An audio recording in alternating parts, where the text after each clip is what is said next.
Hey, it's Angelo Caruso. I'm here with Wally Reyes Jr. How are you? Walfredo. Walfredo, that's the Italian way. Yeah. Such a pleasure, sir. Thank you for doing this. Thank you for having me. It's an honor. We're going to talk to Wally about what it's like to drum in a band called Chicago, ladies and gentlemen. He's also had a storied career on the road with many, many, many famous artists that you know. We're going to do stories from the road. We're going to do all kinds of fun stuff. Before we get started, I want to remind you that you can subscribe to this YouTube channel and be notified every single time we post a new video. Make sure you do that and ring that silver bell. You can also listen to the audio version of these interviews on podcast. It's a Talk to Me podcast. It's available on Podbean and other platforms. Before we pressed record, Wally, we were talking about the format of the interview. I always tell people there's two kinds of musicians, the kind that can read and the kind that can improvise. You said you're an improviser, but I'll bet you can read a little too. Oh, I learned how to read so I can improvise. So you're a double threat. Yeah, learn the laws and then you learn what to do with them, you know. You told me on the phone the other day that it's hard to teach your kid. Your father was a very talented percussionist, first I think in Cuba and then Las Vegas, correct? Yes. Did you learn anything from your father? Yes, well, he was the one that actually started me, and then very quickly I realized that, like when I taught my daughter Liliana how to play percussion, she went on the road with George Benson. First she got the job as a singer and then as a percussionist, so I trained her. It's very difficult to teach your blood because the relation of father-daughter or whatever, father-son. So my father started me and then told me, you know, this is not gonna be, I'll give you a set of drums and you start playing some beats. I mean, you're gonna either do it right, like you're gonna play tennis or judo or whatever. You're gonna really do it the best possible way, because then later on, you know, you develop bad habits and you have to come back and start over again. And so you don't wanna come back. You wanna develop good technique, good foundation, like gardening, like cooking, you know, you can rewind. So so he was the first teacher. I had other teachers in school, but yeah, my father still is my teacher, because once in a while, it's almost like, what do you call it? Quality control once in a while. QC. Yeah, he calls and goes, hey, how's it going? And then I say, well, I did this, and then he gives unsolicited advice. So he's still there fine tuning. You know, when I was a kid, my father taught me to play trumpet, and he was fond of reminding me that when he was a kid, he learned something called solfeggio. Oh, yes. You know the term? Well, that's how my dad wanted to start at me, actually. How do you define the term solfeggio? Solfeggio is singing the notes before you touch the instrument. So that's the first time I quit. It's funny you just brought it up, because I quit at 8. So I wanted to study drums, and my father started me because all the family did solfeggio before they touched the instrument. So basically you can get music and go do, do, do, re, mi, fa, do, and my uncles all sang the music parts solfeggio before they played it on the sax. Yeah. So I quit. I went, are you kidding me? Ringo Starr and Charlie Watts, is that what they did? No way. So then at 12, he decided, okay, I'm not gonna push the solfeggio. So he started me with a metronome, a practice pad, and a book of rudiments. And then I thought that I was an abused child for 4 months. But you know, but I did it. And then I haven't stopped since. Well, so you learned solfeggio. I think you're right about all kinds of disciplines. There are some, we know, these freaks that they don't do any rudimentary stuff, and somehow they figure it out and they become superstars. But I do think if you're gonna go at it right, you want to learn the basics and get going. Let's talk about your dad before we get into your storied career, man. Your dad was a drummer in Las Vegas, a percussionist maybe. Well, both. In Las Vegas during the heyday, like the Rat Pack years. Yes. Did he come home and tell you guys stories at dinner? How did that work out? Oh, absolutely. Well, before that, my dad was the house drummer at Hotel Nacional in Cuba, in Havana, at the Casino Parisien, where I saw a photo a few years ago of him with a suit, double bass drum on the drums, and the band was looking good, black and white picture, the 1950s, and then there was a black lady singing, and I was going, Dad, who was that? And he goes, that was Josephine Baker. And I go, Dad, you play with Josephine Baker? He goes, yeah, she came to Cuba for a 2-week engagement and stayed for 2 years. So if you actually go back and see the movie Josephine Baker, when the time that she was in Cuba, my dad was actually drumming for her at the hotel. Wow. You know. And Havana was a hot spot. So imagine if you were the premier band in Havana, you were meeting lots of Americans, maybe people from other countries. Oh yes, all the acts from United States played Havana in all the hotels. So when the revolution happened, you know, it actually, a lot of people don't understand that it was not necessarily pro and con. It's basically Fidel Castro, new government, comes in and closes the casinos. So basically your job is gone. So my dad, 90 minutes is like Miami and New York City. So my dad used to work there a lot. So the minute that happened, my dad said, we're going to New York, thinking that we will return to Cuba, but we never did because the situation got worse. Yeah. My dad remarried my stepmom from Puerto Rico, and then we moved to Puerto Rico for like 11 years, something like that, until 1970 that we moved to Las Vegas. And my dad, what my dad did in Cuba, he did in Puerto Rico at Hotel San Juan for The Temptations, Paul Anka, Liza Minnelli. I used to see all those shows on the side, you know, when I was a kid. And then we moved to Las Vegas, and obviously I was already 12 years old, 13 years old. So by that time, I used to go with him to the hotels, and it was like Trini Lopez, Juliet Prowse, all the performers in the hotels in Las Vegas. You've yourself have toured with an amazing string of professionals. I don't know, we were talking the other day, it's you by your own admission, it's part talent and part personality. You're just easy to get along with, people love you, and you're really good at what you do. Yes, I mean, you know, I don't want to, that might sound a little weird, but I learned really quickly as I was young that there was a lot of retired, you know, big band musicians, famous musicians in Las Vegas, like Carl Fontana, Monk Montgomery, which was the bass player that started the Fender bass, Wes Montgomery's brother. If you didn't know anything about bass, hanging out with Monk Montgomery was like amazing. So, you know, it always rubbed like, man, if Monk Montgomery was a drummer and I didn't even know drums, I would like to hang out with this guy because the energy, the smile and all that, you just feel good. So if you're a great musician and you are aiding the cause that you have, you know, you have to have the whole thing, because when the show is over, you're there for 21 hours touring on the bus. So you got to be a team player. You got to get along with others. Yeah.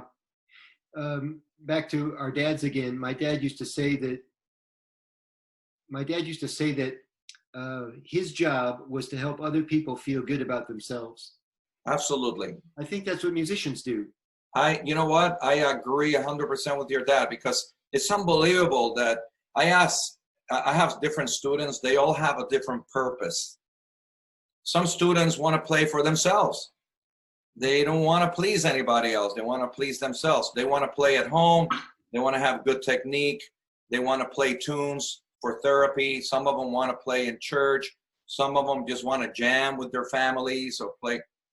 But the minute you decide that you're going to go into the music business and play drums and make music with your drums for other people and get hired, now you're a businessman.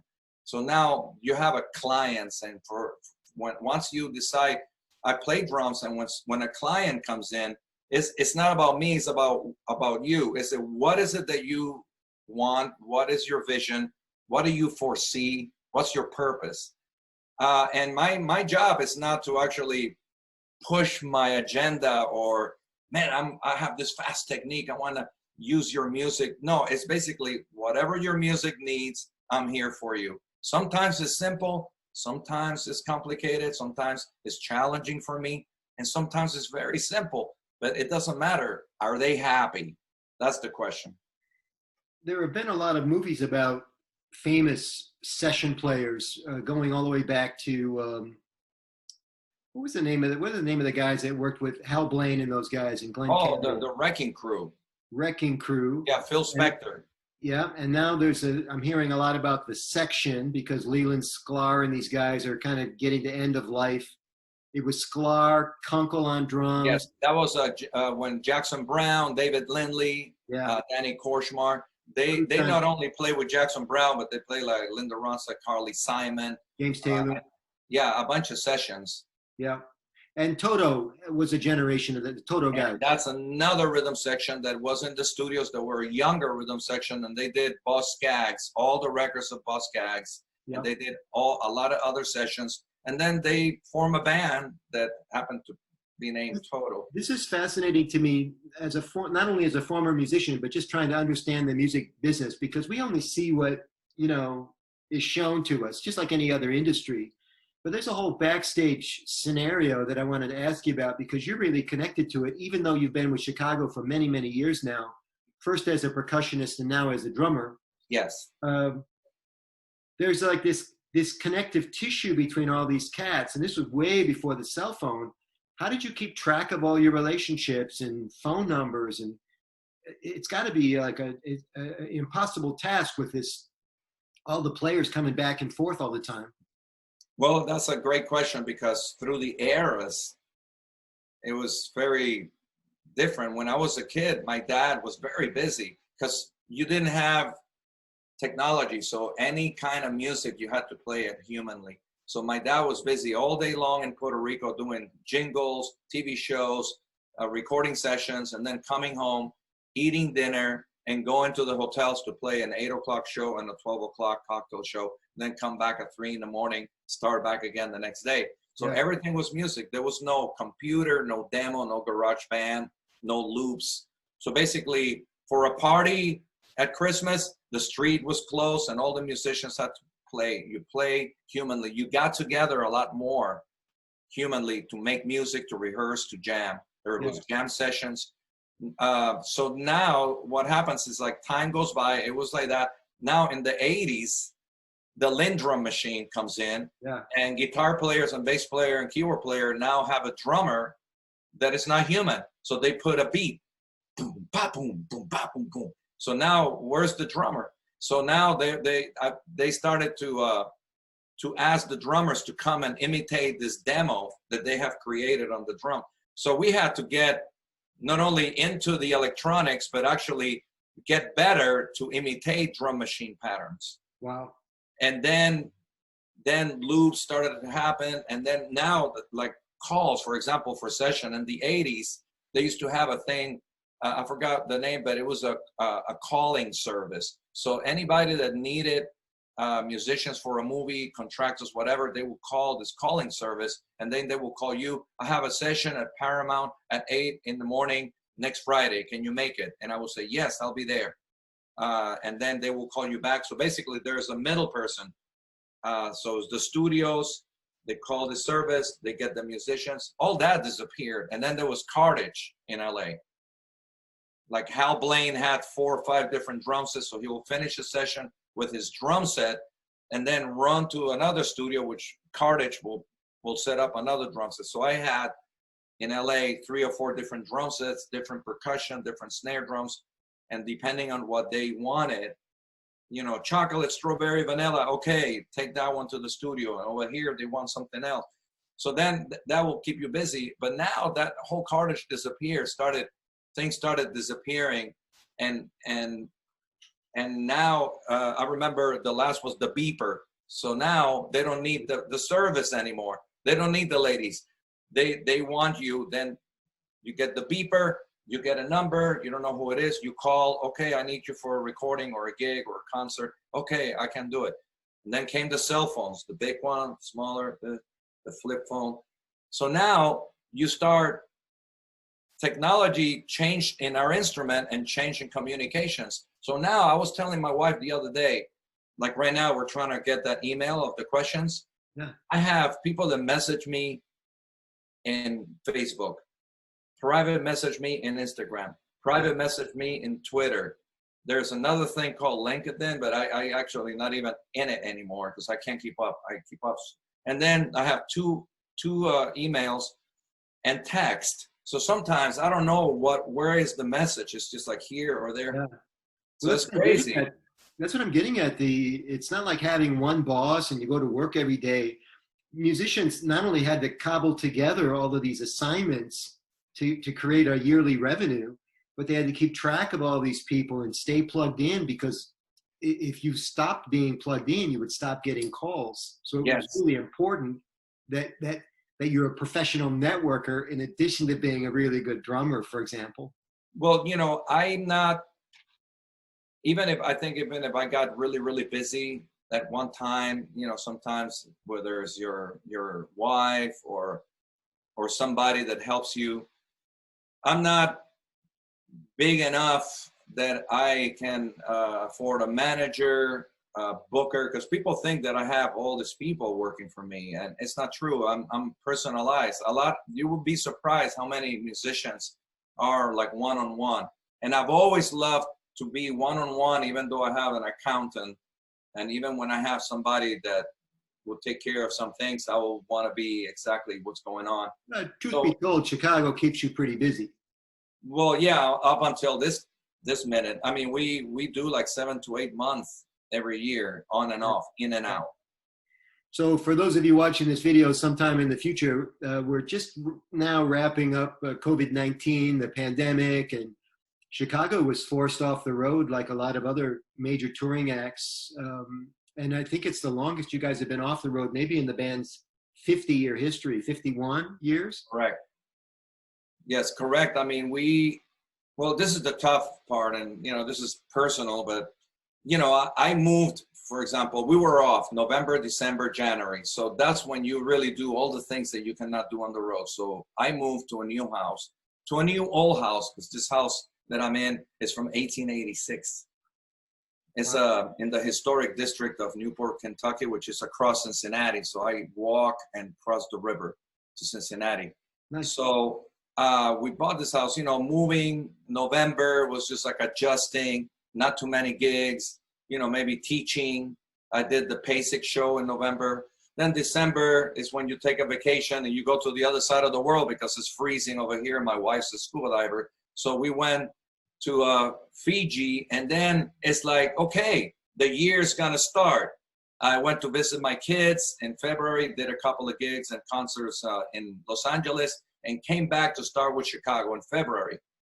Well, we did 3 weeks in Vegas and we got cut short. So in the middle of March, they sent us home saying everything is canceled or postponed until maybe June.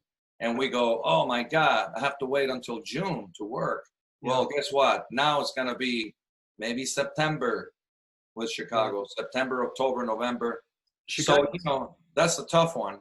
Yeah, Chicago basically has, and correct me if I'm wrong, 3 types of gigs right now. You've got these famous double bills that you do that we'll talk about later. You've got the Lifetime Achievement Awards, which I think you're doing more than ever. Grammy, that was fantastic. Television shows. You guys are hotter than ever. And the third type of show is when you happen is the house gig at Vegas, which was a new thing, and I was surprised that you took it. But it's got to be heaven because you don't have to move every day. Yeah, well, we are in Vegas, but we still fly and do other shows like in LA, Phoenix. So it's not like we're in Vegas in the pool. So apparently, what happens in Vegas leaves Vegas once in a while. Right, exactly. So we work usually Wednesday, Friday, Saturday. And then Sunday we fly and do like either like Thousand Oaks and then come back Monday.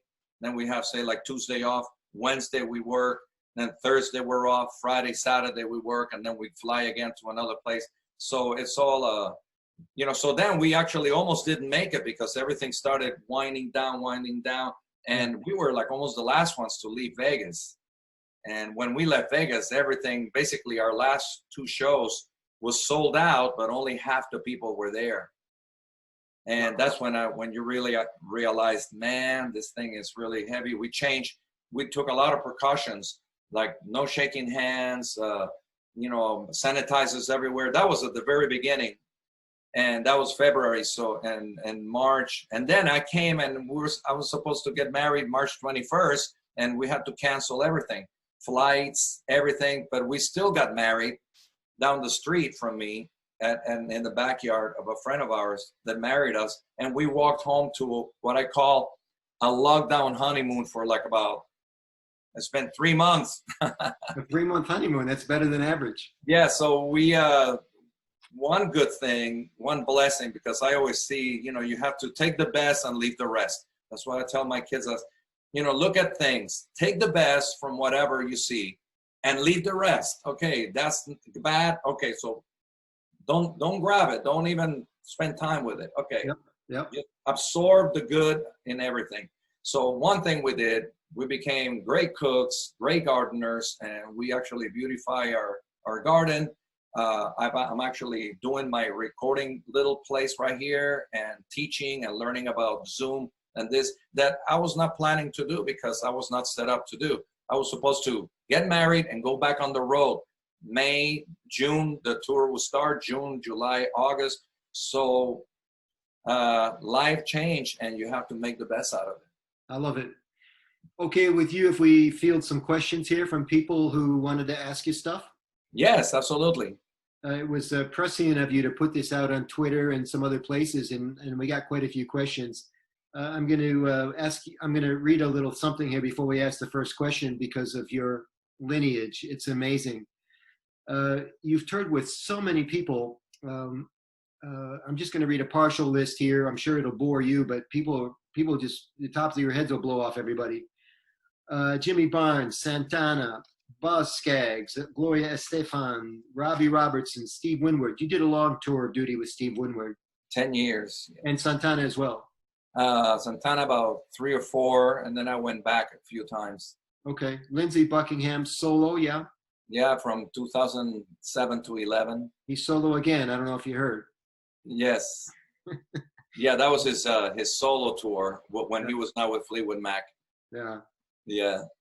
Mickey Hart, Jackson Brown, Johnny Halliday, and of course now the house gig and with Chicago, and you've really made the band your own in many ways, and I mean that in the good sense of the word. Deborah Canavan asks, speaking of who you've played with, have you ever toured with Cuban singer John Cicada? No, I haven't, but he belongs to the same camp and producer as the Estefan. Okay. So I never work with him, but all good things that I hear from John Cicada. So all you Cubans don't know each other? No. All right. Listen. Now that we set the record straight. Yeah, thank you for that. You think it's easier to make it in the music business now or 20 years ago, 30 years ago? It's a very difficult business. And in many ways, it's a different business because before, I remember the days that we auditioned for record A&R people to get a record and to make a recording. And now we don't have to audition for nobody. Today, with all the bad things and the negativity that I see, I will tell this to the kids because, I have youngsters that are in their 20s, right? Yeah. And they sometimes they say they paint a picture of gloom, and I remember being in school and knowing that I have to go to Vietnam, and my friends, some of my older friends were coming back with no legs and crazy with drugs and what happened. So, and then I remember as a kid, the Cuban Missile Crisis. I remember when the world was going to end, and it was just like, a lot of wars and conflict. So, we had riots and, when the Kent State happened, they shot the students. So, in the civil rights and, even Chicago at the beginning was one of my bands that was like, the whole world's watching. I remember putting a Chicago record, and that's how it started. The whole world's watching, and I had no idea what that was about. And then I researched it. That was like a protest back then. So the thing is, we now, and we have YouTube. Before I had to figure out who was in this 45 that I was listening to and how did they do it. Now you got the drummer teaching you in YouTube. There's a million YouTube videos of how Steely Dan drummers did it, how John Bonham does it, what to do, how to tune your drums. There's all YouTube, and you can actually start your website. You actually have the ability with this laptop right here and go to GarageBand and pick up some loops and do your CD in your bedroom, and then go to CD Baby and you have a CD, and you don't need to audition for a record company. You know, these are amazing times that we're living, that we can do that. So, okay, anybody can make a CD, fine. So back then, not anybody can make a record because they had to pass the A&R person to be auditioned. Some people say it's easier now, but the problem is everybody has access to all that stuff. That's true. But, you know, I remember, you know, when I moved to LA, this thing really like changed me a lot. You know, I was a young guy and single, and I met this girl, and, you know, it was like half, I liked her. She was pretty. And when she told me, so what do you do? She goes, well, I'm an A&R person for this record company. And I go, really? Wow. So I'd like to get to know you, because aside from being pretty, you know, you never know. So I went out on a date with her. So I was going to take her to this restaurant. So when I picked her up, she says, do you mind if we stop here at this club for like 10 minutes and then we can go on the date? He goes like, sure. So I thought she had to pick up something. So and remember, I was a musician, aspiring musician. So now we stop by this club and we go in, she gets in like really easy, and she has a great table. And all of a sudden this band comes in and they're playing. And all of a sudden she takes out a pad from her purse without even seeing the band. This is the first song of the band. And she starts writing something. The band starts doing the second song, and she goes, okay, let's go. And then we left, and she goes, what was that about? He goes, oh, this guy's, you know, like, I'm auditioning. This guy's wanted me to come by and hear them. And then I said, wait a second. These guys have been rehearsing all week to play the set. This is their careers. This is their lives. And now they got an A&R person for Epic Records coming over. She sits down and gives them less than 10 minutes, writes a couple of scribbles, and left. She didn't hear the band. Yeah. And now she's going to say, yeah, we're going to pass because whatever. And, you know, so I could have been the drummer in that band, sacrificing myself for this girl to come in and just, so that was not a just era. So only some bands made it, and many great bands didn't make it. That I know, I play for a lot of demos in LA of incredible hit songs, and they never saw the light of day. So now you have more access to basically put it out. You know, I think another thing that's changed is that music has become, at least popular music, has become a lot more derivative. Yes. You know, you get signed now because you sound like somebody else, whereas maybe in the olden days, 20, 30 years ago, you had a chance to make your own mark because you sounded unique, and there was, people were more open to this. We had both AM and FM radio. Now we have neither, you know. Yes. I think that's changed too. Well, yes, and the other thing that has happened now, because we have so many loops, and now you can buy sounds, and you can buy, before, what you created, not only as an individual, what you created with a band and meshed together, you couldn't even have a thing called separation, you know. So when you actually put, there's some tracks of John Bonham isolated that is like just John Bonham, just the drumming, and you hear the guitars and the bass, and he's actually moaning like, so the leakage was amazing. Today, there's no leakage. Everything is like very separated. So that's why a lot of young musicians are bringing back, they call it vintage or retro or whatever, call it whatever, but it's great. Like, you know, you got jazz guys like Snarky Puppy and what's this other, there's a couple of young pianists, young kids that are like amazing. Just great talent there that is raw. They don't want no vocal pitch correction. They don't want no Pro Tools correction. It's like, that's why video is so popular, because what you see is what you get. Yeah, And video anyway. Yeah, there's a lot of ways to fix things in recording today, which is pure perfection. And we've had a lot of seminal moments up until now that kind of, I don't know, they were like harbingers of things to come. I remember when, I think it was the Fine Young Cannibals, they had a song called She Drives Me Crazy. Yes. They had a name of the snare, this artificial snare that they were using, exactly. and it had like a code name. I'm sure there have been many more since then. But I'm like, bloody hell, is that what it's come to now? You know, we got little names for these sounds. And sure enough, that's what was coming.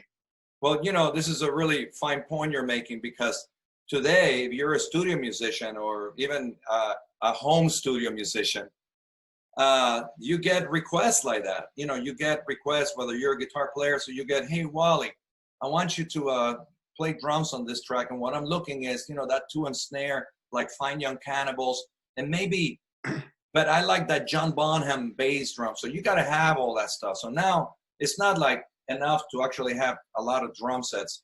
For example, one example, when I worked with Lindsey Buckingham, it was half percussion, half drums. And I was playing a lot of, in the cajon, which is a wooden box you play percussion on. I was playing percussion for the acoustic thing, and then I had some samples, some pads with sounds and real life cymbals. So then it started getting more into more plate drums. And then we started rehearsing for one of the last tours, and he came to me and says, Wally, you're not gonna play drums all night, are you? Like, I go, well, what do you mean? He goes, well, I would like to actually have different drum sounds per song. So there was like about 20 songs. So some of them were on percussion. So I had to create with him 13 drum set sounds. Wow. So basically, song number 1 was like, and the second song, Go Your Own Way, it was like more like Mick Fleetwood drum sound. Were you doing that through triggers or programming? Yeah, all the sounds were triggered and composed by Lindsey and I. We sat and auditioned every song, every drum sound that he wanted through the system. How much of that do you do in Chicago? Is it your live kit the whole night, or do you? Yeah, but Chicago is different. I have an octopad with some sounds, like I trigger timpanis and some claps, some other percussion sound on the drum solo, but it's basically one drum set sound, and the sound guy does the alterations. And on the ballads, I get that big 80s snare drum sound that I put on the side for Hard Habit to Break, boom. And then when that's done, I play this snare drum over here. And, you know, a little bit before your time, the Hard Habit to Break, the ballad era. Was that one of Foster's contributions to the band? Exactly. I can't remember if that was him or if that was a trendy thing that everybody was doing. Well, he actually augmented it, because a lot of studio players like Jeff Porcaro had that deep snare sound on a lot of sounds. And what happens in music is like, it's like in fashion or in ice creams or food, whatever. One song is a big hit and has that big snare sound, like Phil Collins sound. I remember when everybody wanted that gated reverb, like room sound, like Phil Collins did. So everybody wanted that until everybody got sick. Police came out with a hit, Everything You've Been, a really high snare sound. So now everybody was requesting high-pitched snare sounds like Steve Jordan and Stuart Copeland. So you have to have, you know, different snare drums ready all the time. For example, in this set that I have behind me, you know, I have this snare drum right here. This snare drum, it's really kind of medium right now. I'm hitting it just with my thumb. But I can actually detune it to be. Yeah. And then I can crank it up. And take your time to do it, right? Right. So if I only have one snare and they like that snare, it goes, hey, can you give me like a minute? And I just take the key and just crank it up to that's when they introduced the band. Yeah, that's why you want versatile instruments. You know what I'm saying? You know, we got another question here coming about getting started in the business. But before we ask, um, you know, a snare drum sound that I never understood, it was so popular, was the Van Halen snare. Because Oh yeah, it's such a heavy band, but it was Templeman, I think, Ted Templeman. The snare was so thin, and I don't know, it just never, it worked for them, but I was always surprised at how popular it was for them. well, you know, Alex, that makes him feel good, and that's like his signature. You Yeah, know, it's almost like, you know, I remember when Baskin and Robbins had that bubble gum blue ice cream, and my son loved. I really never liked it, but it sold a lot. yeah. So you know, everybody has their own signature, and sometimes you can identify so many. That's why I always tell my wife, because, honey, you can buy all the scuba gear you want, and women will always want another pair of shoes, and a drummer will always want another snare drum, because it's like there's a Instagram page called, I think it's like a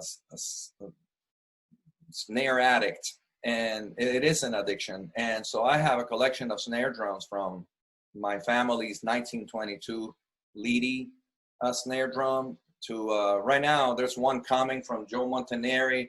You know, I use DW drums, so I mean they have, I mean, I'm embarrassed if I actually continue to ask for snare drums that I don't need, because it comes to the point where my closet is full. I cannot just put one more snare drum. And you have to be realistic. I actually have gone down more. I used to have a lot more drum sets in the 90s. Now I just basically, I don't know, I'm just getting older. You keep the best and leave the rest. There you go. You know, the quality, whether it's wine, life is too short for bad wine, bad drums, bad shoes, bad friends. So basically just go for the quality. And if it costs a little too much, believe me, go for it, because it's you can die and said, yeah, I own one of those. I really got a lot of pleasure. You know, just go for it. You probably get to ask this question a lot. It's from Clark Ellis. How did you start to become a drummer? What would you suggest to a not so young person who wanted to start? We talked earlier about getting started with the basics at a young age. You recommend the basics for somebody, I don't know how old Clark is, an adult person? Well, that's a good question. I was actually teaching earlier today a gentleman that is a really great story. I'm not going to go into it because it's too long, but he actually is retired, and his father saved $1 from his coffee for a whole year and went to the shop and paid for a drum set with 300 $1 bills that he saved all year round from his coffee. So he didn't have coffee at his lunch break to save for his son. So he bought him the set. He's refurbishing the set, and now he's retired, but he wants to play. And yeah, you don't want to be like a technician if you're not gonna looking to go on tour with an artist and please a lot of different artists, or you know, compete. So basically, I have another student that just he's a successful business person, and he plays in church, and he loves it, and that's fantastic to play in church. So basically, your purposes are all different. It's never too late to start. But Elvin Jones, by the way, Elvin if you're Jones an older started at person, 20 or something. time is of the essence if you're older. So maybe play to the song, maybe play to the gig instead of trying to Right. master the instrument, right? Yeah, you know, drums that can be for therapy, it can be pleasurable. The word in English is perfect. In Spanish, we don't have the same meaning. Play. Go to the playground. You know, you tell a kid, you grab your toys, let's go to the playground and let's play. Yes. You know what I'm saying? And so like, You don't have the word play in Spanish? and no, doesn't translate like that. Interesting. You know, jugando batería, meaning like playing drums. You toca, meaning like you toca drums. Yeah. Play drums is in English. So I love the English translation, because you learn so you can have fun and enjoy yourself. So I would definitely teach this person some things when I ask him, what is his purpose? What is it that you want? out of playing drums, and then let's see where you're at. And you might have some troubles with some things, but you try to find their forte. And the main thing is to enjoy playing drums and make others enjoy your drumming. I don't mean to insult you. Do you teach now, or are Yes. you students? Oh, yes. I've always taught. I mean, when I was in the 80s, when I was not on the road with Santana, I used to teach at MI and the schools in LA. I used to teach privately. Of course, a lot of the work was in sessions and on the road. And then many times when I was not on the road, I used to do clinic tours, which is you start doing clinics in different countries. Like I did a clinic tour that was like all Central America, South America, all the way to Chile, and then New Zealand, Australia, and all of China also. I know your Twitter handle, I think it's your Twitter handle that says educator, but a lot of people say they're an educator, they don't really mean it. Oh yeah, I mean, you learn so much. It's almost like, I'm the student actually. Yeah. When I teach, it's very challenging. It takes a lot out of me. I actually take more naps after teaching than after playing a show. Do you teach online or just in person?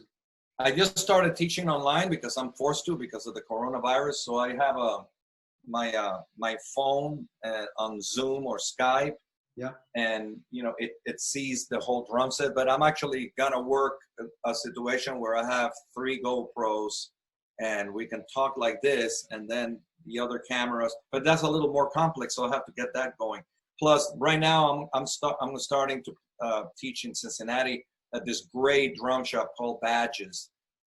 And I'm going to be teaching. They have 3 drum sets upstairs and percussion, and it can be like one-on-one, like you're there on the drum set, I'm here on the drum set, and it's great. I really enjoy teaching because it, first of all, is a reminder to myself to go back and revisit what I'm teaching, and to keep up with myself. That's one of the things that I say to people, and I know probably a lot of people will ask, how do you do it at your age? To keep up with yourself physically. I'm sure athletes and drummers, you always got to be learning new stuff, learning new techniques and new songs and ways how to learn. But basically, you have to keep up with yourself. Don't let, for example, like right now, I haven't been playing a lot of big concerts like Chicago. But if I was actually going to go back and on the road with Chicago, like say like next week, I will start shedding and not jogging, but power walking. And basically, I got to get more in shape to actually do the show that I was doing with Chicago in February. Let's weave this into another question. Remind everybody first how old you are. I'm 64. It's amazing. Yeah. A Chicago concert is a workout for the drummer. It is, but to me, to tell the truth, like Santana and some other concerts were more of a workout. Like with Jimmy Barnes was a hard rock, like intense completely. Chicago is like dynamic. Okay. So we have ballads and we have sections that we stop, and then we have different techniques. Like I can use jazz techniques, and some tunes are more Latin, some tunes are more rockers. Chicago, I love Chicago. It reminds me a lot of Santana in the way that you do different styles of music within the rock band scenario. You know what I'm saying? I can't remember. Do you leave the stage during Color My World? What was that? I can't remember if you leave the stage during Color My World. Oh no, when I actually was playing percussion with Tris, I started playing the shaker, and I decided it was more distracting to leave the stage. Yeah. So I stayed, and I started playing little wind chimes, and then I stayed. So now I started playing drums, and the percussionist stays and plays with me. You've answered the question about stamina, walking, shedding before the event. Leanne Miller asks, what does your practice regime look like when you're not on the road? And has it evolved over the years? Oh, it has evolved. I used to be one of these guys that I'm a little obsessive, and I have to watch that sometimes because I guess obsessive sometimes can be good and sometimes can be bad. When I started and made a decision to play drums, to become a drummer, when I was 13, 14, I basically quit football. I quit judo classes. I didn't even date to go out and dances and hanging out to the movies. It was drums, percussion, learning percussion, playing with bands, rehearsing, jamming, drums, percussion. I remember my mom coming to the studio and saying, okay, where you want your dinner, on the snare drum or on the floor tom-tom? And she goes, Mom, put it on the tom-tom. Put it on the floor tom-tom. Can you see him? I'm hungry. I'm really hungry. Put it on the timpani. Yeah, exactly. You know what I'm saying? So like, it became an obsession, but then I made it on the high school band. And then when I went to college, I was going to audition for the first chair. And when the other drummer, which was a friend of mine, left, I got that chair. And then the same thing happened with other gigs. Okay, there's this jobs audition. So I had to basically give it all, and I was just going at one time to music college, playing all night long until 4 a.m, hanging out with other bands like the guys in Las Vegas right now, Santa Fe and the Fat City Horns. I know them since. We used to hang out together 5, 6 in the morning, go to breakfast, then go to music theory at 8 until 5:30, come back. So basically it was all music. So I, of course, was living at home. What happens is you start getting some success and you're working, and I started going on the road with Lola Falana. You have no life. So when you actually take that to relations with like a girlfriend or family, you cannot have a dog. You cannot even have a plant. It'll die. You know what I'm saying? So basically, you go and you go and you go. And then there was times, that you arrive at certain point, like you're on the road, say like with Santana or Steve Winwood, and you're not doing a side of you that you missed, that you have. And that's when I'm not on the road with Chicago or Santana, I try to play the opposite. That's why I always play the honky tonks. I always play the jazz gigs with brushes, different styles of music, and I take those $50 a night gigs playing congas all night long because I'm not doing it with this other band. So this is like, wow, man, I need to work out. I'm so out of shape. So I always want to stay in shape with every percussion instrument and every drum set, and sometimes that takes time. In sports, they call that cross-training. Yes, cross-training. That's exactly a good word for percussion and drums. So then, for example, now that, I'm newly married, there's time with us together. And so I say to her, I gotta go up there and I gotta put some time, and I'm gonna put some more time as the tour gets closer, because it's not, right now I'm playing with a guitar player, which is great guitarist, blues rock guy. And he works me out, man, because is intense music. And there's a lot of muscle memory, learning new songs, learning what's on the demo, it's a physical. And then we play, but to play a 2-hour show, it's almost like you're ready to play the marathon. You cannot just be cooking every day and gardening. Neal Peart just passed away. Were you a fan? Oh, yes. Big fan. He said that drumming for Rush was like running a marathon while doing mathematical equations. Yes, because it's a lot of odd times in their music. Yeah. I don't know if I wrote something when Neal Peart passed away. I never met him. Many times I went to DW and his drum set was set up over there at DW. Before I moved to LA, I think around 1979, 80, I went to the Performing Arts Theater, which is Planet Hollywood right now in Las Vegas. It used to be the Aladdin Hotel. It used to have a performing art theater. And because I used to work there all the time, I actually went through the back door and knew the security. And I went in and he goes like, hey, who's playing tonight? He goes, It's a band named Rush. He goes, oh, wow, really? So I went in, and I actually was on the side of the stage, and Neal Peart was like there playing, and he was just like, I didn't go anywhere for like an hour. And then one of the guys told me, are you enjoying it? He goes, oh man, this guy is amazing. And he goes, he also writes the lyrics. And that's when I fell off the stage. I mean, I basically went like, are you kidding me? I mean, so that's amazing. So his drum set, his drumming was tailor fit for the song that they compose. Nobody sits in for Neal Peart at a Rush show. No, because you'll be changing a lot. You know, I mean, somebody will have to imitate, and then we'll have to morph into some new material of Rush that will not be Neal Peart. So that happens with a lot of bands. You know, Dream Theater, it was Mark Portnoy, and now it's I forgot the name, but you know, he's an amazing drummer, but he brings something else to the band.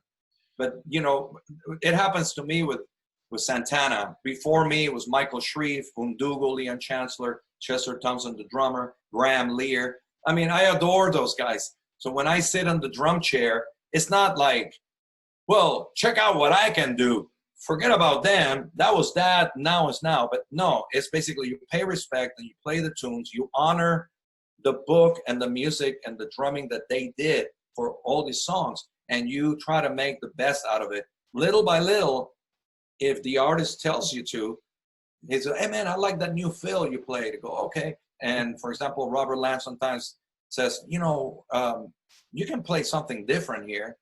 I go, and sometimes I go, oh my God, I love what the original, like with Danny Seraphine playing. But they tell me, well, we've heard that for so many years. Can you do something different? So you actually take requests from your boss. You know what I'm saying? Yeah. But, you know, you honor. So I said it again and again in many interviews in Chicago. When I sit down, I'm the third drummer that has played with Chicago. So when I sit down on my drum stool, Danny Seraphine and Tris Imboden are there with me. Yeah, that's lovely. I mean, they are. I think of them because, you know, beginnings. That was Danny Seraphine. That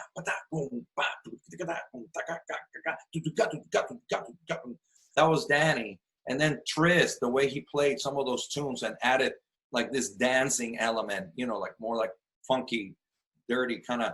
And I try to grab that, you know, because like that's what he did. And I love the essence of Danny and Tris. If Lee tells me to play something else or faster or slower or don't do that, then I do whatever I do. And then when I play something that I played and they like it, you know, like Jimmy or something comes going, yeah, I like that. Can you play it like that? Like one time I was playing, I forgot, it was in the country. In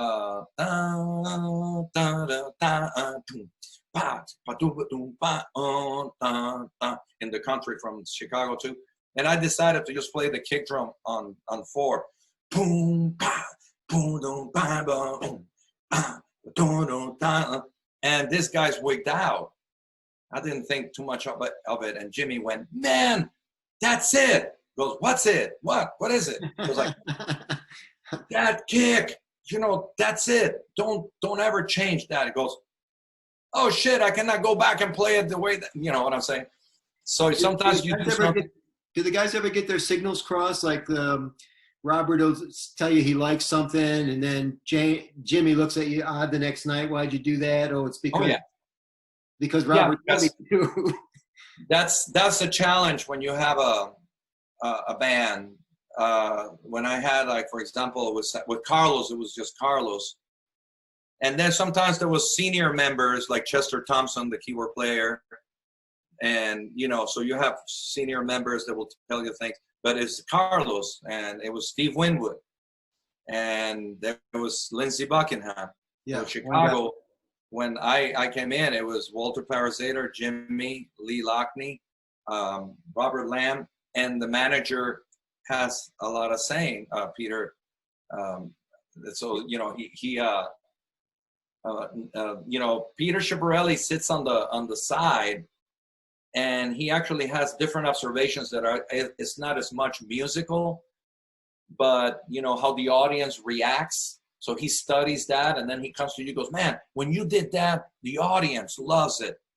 And I go, really? Because I'm not realizing that as much as he is. So he kind of feeds me certain things. Man, that thing that you do with the cymbal, can you do it more? Because the audience starts going like that, and they do like a standing ovation almost. He goes, I go, really? He goes, yeah. So double it up. He goes, okay. So so you know, everybody has different points of views. You mentioned the other day that that Lee is now moving into a more of a leadership position with the band. I think people had the impression in the early years, maybe for a long time, Walter Pearzader, who is now largely retired from the band, was one of the founders and perhaps the leader of the band. Were there leaders in between? Have they traded off? Well, no, I mean, you know, with Chicago, it's a lot of work. Not only keeping up with the music and the tunes and recordings and all this stuff, and you know, you know, new gigs. For example, we're about to do something, a little project with everybody playing in their own homes, and so you know, Jimmy still arranges a lot of and has arranged and composed a lot of the songs. I mean, Robert and Jimmy are in the Songwriters Hall of Fame. That's right. And then, but you know, like Lee has taken over a situation where there's a lot of technology that happens now, and the leadership in many ways. That doesn't mean that Robert and Jimmy doesn't have a say, or Walter. What happens is Walter has some health issues, so he was not coming on the road on like say like hot month, which will be the summer. So what happened? It was very difficult to come in and come out and come in and come out. So the band, I guess, you know, decided to keep it. That doesn't mean he's totally retired, but you know, he's part of the band. Right. You know, he's like Chicago, and rightly so. I mean, he was the founder, and I mean, I love when I first came in. I remember I met these guys like half hour before we started the concert. It was not, I didn't rehearse with them the first time or anything. I basically just came in, I learned the show. They were gonna have a new percussionist coming in. So I knew Tris. We actually worked out the solo a little bit earlier on, but I met the guys like 30 minutes before. Hi, I'm Wally. He goes, hey, how you doing? So I came to the horn players and I said, hey, is there anything you guys looking specifically from me? You know, I mean, I learned the show. I'm going to go for it. And but anything in particular, and Walter goes, yes. And he goes like this, grabs me on the shoulder and goes, go out there and have a ball. And I go like, okay, I can do that. So I went out there and just had fun. And that's, aside from the music, that goes to show you that these guys are aware that if we were just going to play our instruments, you can do that in the studio to playing for a wall. But when you have an audience, you feed from the audience. Yeah. Is that unusual when you're coming into a band like this and maybe you were auditioning, maybe there was a period of time where you become vested in the band, but the fact that they trusted you, they knew you had your shit together. Is this common at this level of the industry, or is it unusual? No, they didn't trust in me, and they didn't know I had my shit together until like after the first, second, I think after the third show. Well, they must have known something. They wouldn't let you on stage with them if you didn't have some sort of pedigree. I came in as a recommendation, but I was not. I was supposed to do like a week of shows, something like that. And then after the third show, Robert came in and said, hi, can I talk to you? He goes, yeah. I go, you sound like you've been with us forever. He goes, well, to be fair, I bought your first album, CTA, so I've been with you ever since. And he said, well, your brother's playing with Zac Brown Band, and if you want to hop in the bus and stay with us, man, we'll welcome you because you sound like you've been with us forever. I go, well, thank you. That was when they went, we want this guy, and we feel that he will be good for the band and add. But you know, that means that I went on the road. I mean, I was not only playing the show, but after the show, hanging out on the bus. You know what I'm saying? So now, you see what a musician can do with the crew, how you treat the sound people, how you interact with people, with the audience and all that, aside from your playing. I always say something that it doesn't sound really good, but in this day and age, there's no room for a genius asshole. I mean, and there's many. I mean, there's musicians that are amazing. The minute they stand up from the drum set, nobody wants to hang with that person. Yeah. And it's just about negativity, and they really badmouth people, and they're not really, I always, like I said, I always learn from musicians that I really love, like Abraham Laboriel. I remember when I was young in Los Angeles, Abraham Laboriel Jr. plays with Paul McCartney. And he's just like his dad. He has a smile from here to there. He's a great drummer, great, nice guy. Every time I see him, he's so respectful to everybody. But his father, I remember going into the studio and being so nervous. And the minute Abe walked in, the nerves left, because he made you feel that you were the best guy for the occasion, and it was gonna be great. This is gonna be great, man. You know, you sound amazing. Thank you. He was thanking me for being there, and I'm going, are you kidding me? Thank you. No. Thank you. No. Thank you. You know, that kind of thing. And then, you know, it proves something. You know, one smile can change a lot. Well, if you're in the business 50 years and you have a choice of who you play with, I would think back to our very first thing we said in this call, you're looking for top talent and you're looking for people who are fun to be around. I get that impression about McCartney's band too. You know, that they're good guys and that they're team players and they don't bring a lot of baggage with them. I mean, I could be wrong.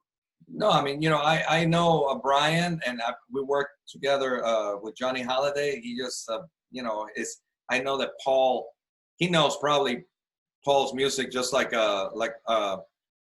Neil Haywood with Lindsey Buckingham. I mean, Lindsey sometimes would turn around and goes, "What key was this in?" And you got a person next to you that knows the whole music library from the first record to now that you have done. Yeah. So, and when they look back, the same thing with Lindsey and Steve Winwood. He would look back, and I'm telling you, this is for drummers out there. You think that this is like, Lindsey would turn around and go, "Wally, what was the tempo we played last night?" And I go, "I have all the original tempos, the tempos of the show, because some of them might be slower and faster, right? Requested by the artist." So I say, "Okay, it's like 120." He goes, "Can we do it like 122 tonight?" He goes, "Yeah, I'll kick it there." And then we'll do it that night. And then he'll come after the show. He goes, "Put it back to 120. I had trouble." Go, "Okay." So, you know, he knows that last night was 122, but the following night, every night is going to be 120. And you have and they all relate. You know, all these artists have ways of requesting the same thing. For example, when Lee Loughnane, I started playing drum set in 2018. I learned the song. He gave me the demos, and okay, it was official. I was gonna play drum set with Chicago. He came to me and went like this, like to shake hands. Gave me his hand. I shook hand, and he goes, "Congratulations, you're official drummer with the band Chicago. There's one thing that I ask of you."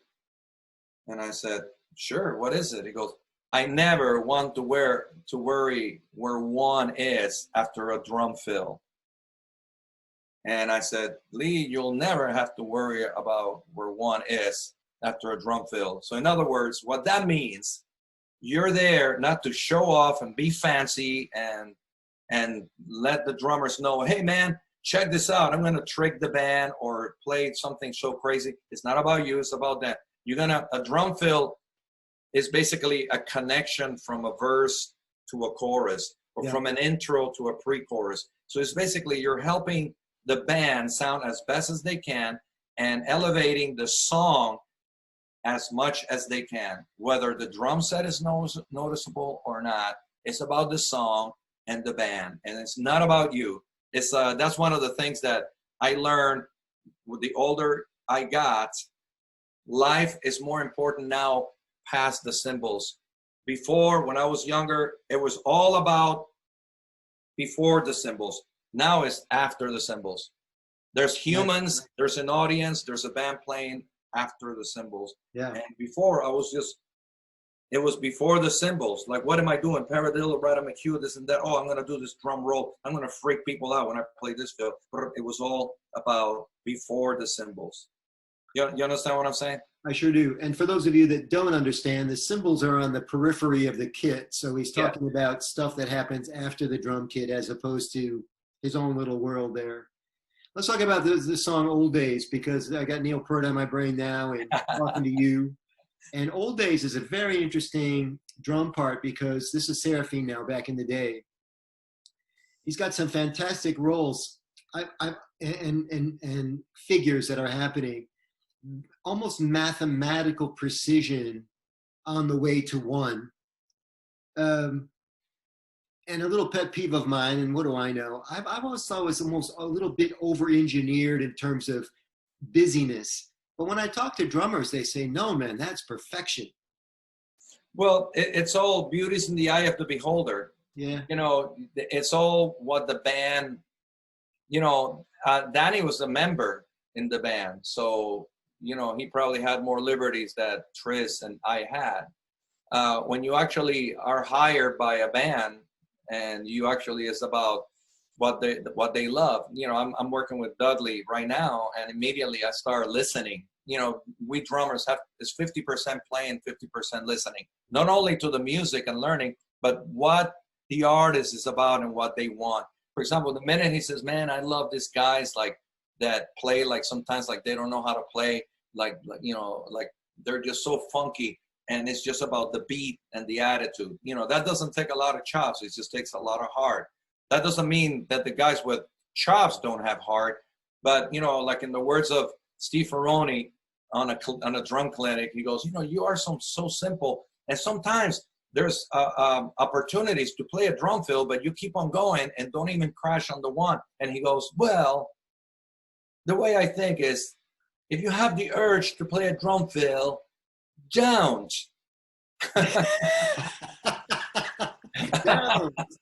That's funny. Because if you want to play a drum fill, you think that there's a drum fill that is gonna, don't, because you can never go bad with groove. You can play a groove all the way. Okay, you could have done this, you could have done that, but you know, the opposite can hold.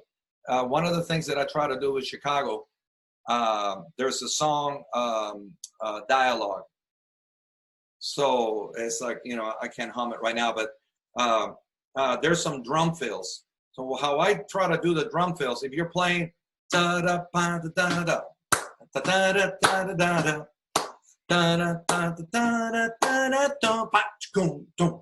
da. So basically, when you play a drum fill, you abandon the groove.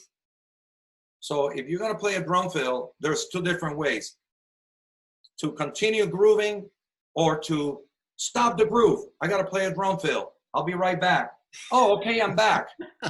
You know, that's a no-no to me, because my dad, in Las Vegas, I play for a lot of dancers. And my dad always told me, never disturb the dancer. That's murder. If you're in the dance floor and they tell you, let's give the drummer some, and you go into some rolls and stuff like that, and the dance floor goes to the bathroom and leaves to get a drink, you're not gonna be back. You're not gonna get paid. Then that's the last night. But if the dancers stay, then you play a groove, a song, and all of a sudden you play a drum solo. Like in Latin music, even though there's timbale solos and conga solos and all that, the dance floor, there's always a dance floor with dancers. So if I do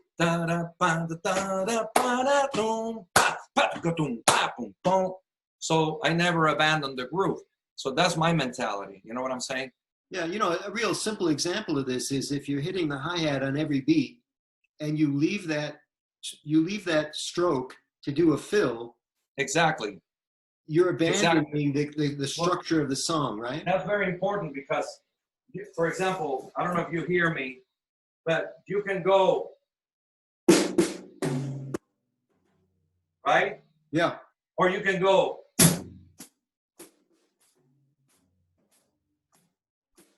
You hear the difference? Yes. I keep the hi-hat with time all the time. Yes. That's one of the things that I learned in my college jazz ensemble. My teacher used to tell me, Wally, you know what I like about you? What? You know, he was a tough teacher. When he told me that, I thought, like, am I nice? Do I talk soft? Or do I get you coffee in the morning? What was it? No matter what, you always have the hi-hat on 2 and 4, and that really helps the band. So basically, if you're going, you know, you're going like, you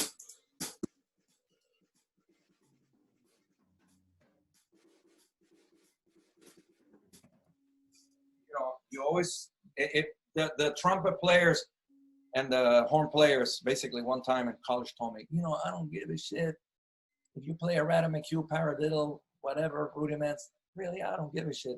All I know is you're playing the 2 and 4, and I'm counting 4 bars. And at the end of the 4th bar, I have to go. And if you're not there and you confuse me, I'm going to mess up and I'm going to look bad. Yeah. So when they told me that, I went like, thank you very much.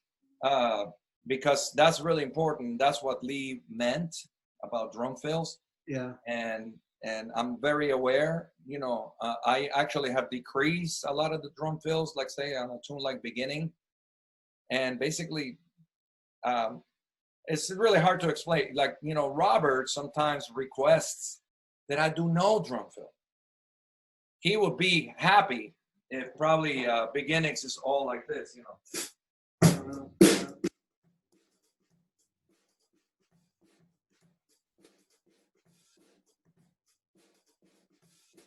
But you know, the song is not like that. The song has yeah. When I'm with you. So you know, Danny had a lot of energy, and I love those drum fills and all that. But you know, like now the band, you know, and I always have to honor the composer. Robert's the composer, Jimmy's the composer, Lee's the composer. So what do they want? Yeah. Sometimes it's fine with Jimmy that something's being done like that, but it's Robert's song. Yeah. So I remember when I was playing percussion one time, Jimmy said, you know, don't play congas on this tune. And then Robert said, I go like, what was that? I go, well, you know, like Jimmy didn't want on that tune, congas. And Robert goes, oh, I love congas. You know, maybe if he was the composer, he would have congas. Yeah. So basically, you're the composer. What do you want on your song? It's your baby, you know? Yeah. A little sidebar, Wally. I love that you're playing, but for some reason the drums aren't coming out. I don't know if they're overriding your microphone or what's happening. Really? You don't hear them? No. They start to play and then they disappear. Ah, so you don't hear this? Keep playing. Yeah, see, now it's gone. Huh? I heard the first few strokes and then it goes. Ah, so I'm sorry about that. I guess, and my telephone Zoom, from my telephone microphone, it picks up the drums. I still get a feel because I can see you doing it, but it's just not coming through like. Oh, I'm sorry. Well, I thought that. So yeah, on some Skype you can actually play and you can kind of do it. Let's stay on music for a minute. I think Chicago has a particularly challenging book. Maybe not as challenging as Rush, but you're not exactly a 1-4-5 backbeat kind of a band. And a lot of bands, when they start the concert, they'll play an easier song because they're getting levels and getting used to the stage and stuff. You guys have been opening with a very difficult song for a long time, Introduction. Yeah. Not only because of the theme of the song, but the title, and it actually says hello to the audience. But it's a bitch to play, I would think. Yeah. Yeah, I agree. Harder than others to play, and is there a song every night that you've got to actually focus on a little bit harder than some of the others, or does that song move around on you? You know, I didn't put too much thought into it, but yeah, the ballet is definitely something that you have to shed. Even though I was playing the song on percussion, you know, when I came into this band, people asked me, what's the transition before with percussion to drums? And it's almost like you're on the same road, but on a different car.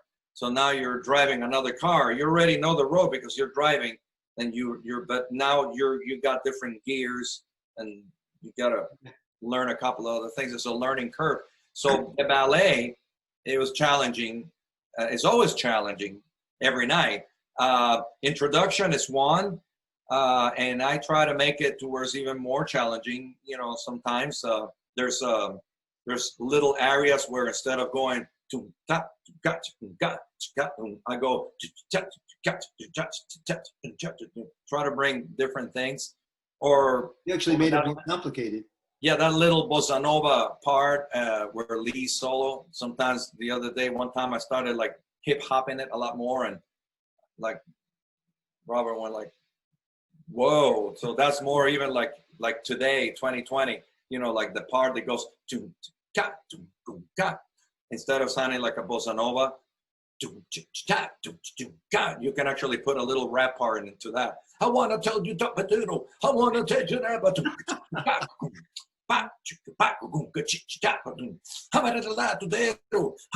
So, you know, I can hear the rap, but the trumpet is playing. You know what I'm saying? Well, so, you know.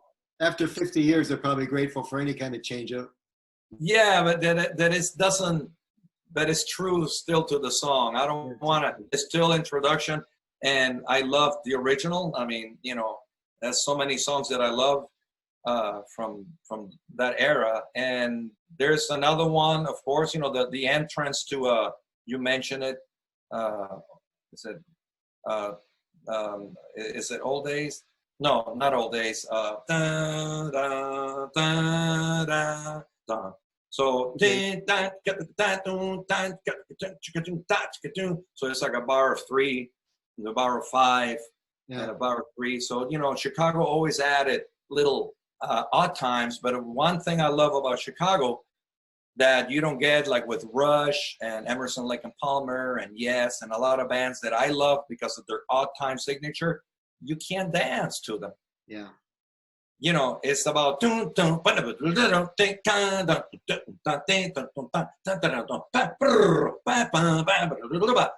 it's like, wow, that's amazing. It doesn't go like, and you know, sometimes I want to like go like, oh man, that's odd. You know, that's odd time signature, and it's really difficult. But I'm going like, yeah, you know. So there, I always want to put something of some kind of like funkiness, even if it's odd time or it's difficult, or even if it is classical. Ravel's Bolero. Yeah.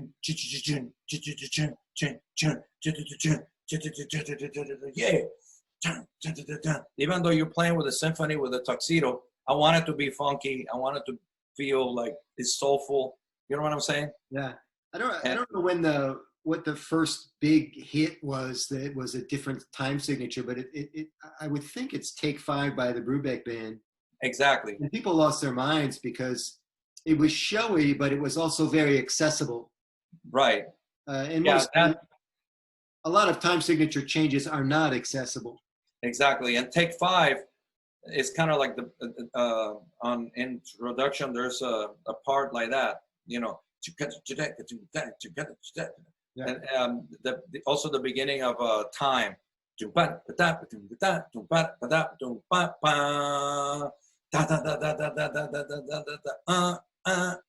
That was kind of like a Take 5 thing. A lot of people don't realize that it's like in 5. Okay. You know, the beginning intro of Time. Yes. Does anybody really know what time it is? And also another challenging thing is at the end, you know, some of those rock tunes at the end of the night, I added like a little double bass drum and that kind of thing, which is this challenge. It's basically now I feel like I'm playing with a hard rock band. Wow. So here we go from Dave Brubeck to a bossa nova, a little hip hop, to jazz, to Latin, to you got to have jazz sensibilities, pop sensibilities, you know, commercial music sensibility, classical, the ballet. Yeah. So basically Chicago really touches everything. I know. So Lee Loughnane did one of those isolation videos with a bunch of trumpeters from around the world. I don't think. Oh, with Doc Severinsen. Were they paying tribute to somebody, or was it Doc? Yeah, Doc Severinsen, I think, and Arturo Sandoval. Okay, yeah, but what were they paying tribute to? I don't remember. It was either, I can't remember, but it was a nice little thing. You mentioned Chicago's getting ready to do the same thing. If I'm not mistaken, I could be wrong, but it was the famous classical trumpet player. But I can't remember right now. But I remember when he was doing it, he was really excited. Yeah, and he's bringing it to the band, your band. What was that? And he's bringing it to your band. You guys are about to do an isolation video? Yeah, we're gonna play some songs. I'm gonna play them from here on this drum set. I wish you can see the whole drum set. So this is my Graffiti set. It's a DW set that I used my first tour with Santana, with Jimmy Barnes, and then I put it away, and then I refurbished it, and it's on my Jamming at the Baked Potato CD. So if you, the Jamming at the Baked Potato CD is my little band in LA that we used to do covers. So I used to finish a Chicago tour, and I used to book some clubs, and then we play covers of songs we like. You are inexhaustible. I watch you on Twitter, and you just get off the road and you're playing again someplace. You clearly love what you do. Yes, you have to. There's no retirement in music. I would say if you want to learn how to play drums, there's a starting point and there's no ending. So I think that it's not only the physical, but the mind. You got the muscle memory. You gotta floss. The dentist tells you, floss. The more you floss, the more you live. Well, the more you floss your musical brain. My dad is 86 and he's still excited. He invades me with stuff. Hey, have you heard this guy? And there's like a YouTube link. Hey, I was watching this kid the other day. So he still keeps up and he gets motivated. Is your dad still in Vegas? No, he lives in Concord, California. He's okay. 86. He's going to be 87 in June 16. Wow. Glenn Sterling wants to know, what, if anything, outside of music are you passionate about? Do you have time to do anything? Well, when I actually when I was little, I wanted to be a veterinarian because some guys start really early with pots and pans and that's it. But I wanted to be Dr. Dolittle. I wanted to heal the animals until I discovered girls and going to dances, and rock and roll came in the scene and fashion. And then I went to a dance, and when I saw this band, I went, I want to do that. He goes, Dad, can you teach me how to play drums? And then he started me with solfeggio, and I said, no way. And then I started back again the second time. I always loved art. So through my life, living in LA, I discovered early on that I like to refurbish. I didn't know it was called flipping, but when I was 21, I bought my first townhouse. And then I put plans and I painted it and I changed it. And so I sold it, and then I bought my house in LA from framing stage. So I did everything in that house. Then I got married, had 3 beautiful kids, Joseph, which is a drummer, artist, Liliana, which plays percussion and sings with George Benson and other artists, and Gabriel, which is a bartender in LA, and basically he's a great talent also. So, throughout that period, houses and refurbishing and all that, I always in LA kept on doing that. So I almost, at one point, I went to real estate school, and not to sit in an office and sell real estate, but I loved traveling to places and seeing like the difference of architecture and so I would definitely would have done that, and I'm in it. I mean, we just got this 1886 house, has a lot of history in a historic district. Old houses need a lot of hugs, so you got to always keep up, with a little band-aid or fix this, whatever. But I love that to transform, and the same thing I do with instruments. With this drum set, it was refurbished, and so real estate would be one thing. Now, as far as hobbies, I remember there was a question, earlier on in my life, when music demands so much time from a musician. Like, you want to compose music and co-write music and keep up with your instrument. I made physical drumming my sport. I made collecting musical instruments, percussion, my hobby. And I made playing drum set with different musics my therapy, and going out with artists and recording sessions and social, being in the business my career. Yeah. And so, you know, I made everything in drumming has something that it can give me. What's that old saying? Music is a demanding mistress. Yes. Oh, yes. Yeah. It's funny you said that, because when I go on the road with Chicago, I'm playing my, I call it my beach land set, which is like blue and brown and has like elements. It's a tribute to my wife, which is a scuba diver. And it looks like a beach in the Caribbean, the drum set. And it's a mapa burl wood. When I come to the house and I get my bags in and I come to my third floor, this drum set goes, "You have not touched me. You have not played me. You have not paid attention to me. And when you sit on the drum stool, you want me to do what?" And, you know, I'm going to play the drum set. And oh my God, it sounds like shit. And she goes, "There you go. You don't pay attention to me. Spend some time with me and you'll sound You don't good." look at me anymore. That's right. So then I have like a few in the basement saying the same thing. "Wally," my congas, my percussion, my timbales, right here. It's like, what about me? You know, they're like kids. What about me? So sometimes I sit and I actually go, "Okay, man, I haven't played hand drums in a long time. I'm going to put a salsa records and I'm going to go at it. I don't have a job. I don't have to do this, but I need to do this because I need plus." I love it. Let's talk about the road. You guys are getting ready to go back out. Do you have a date yet? Oh, no. We have, you know, it all depends on the situation with the COVID-19. All the tours, period, were canceled. And it was not because of the bands, because mostly like Light Nation couldn't find a way to, you know, you can't make money if you bring the crew, the band, the buses, all the trucks, and there's only half the audience, you know, socially distant. Do you think you could lose the whole year? I don't think Chicago will do that. The only way that we can do that if there's a spike on the pandemic and things start not healing for the best. We have gigs on September, November, December. Okay. So, and then the tour has been postponed. With the, I don't know, Rick Springfield is not going to open because he cannot do it next year, like as he was going to do it with us. But we're going to start in June, July, August next year, so that's booked. But Chicago, we're planning to do smaller venues, September, October, November. And the only thing that can stop it is more a disastrous situation.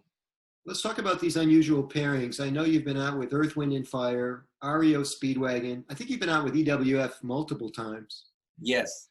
Rick Springfield, everybody thought was kind of an odd match, but we're never going to see how that's going to go. Oh, he's a rocker. Yes. Oh, yeah. He has the hits, and the ladies love this guy.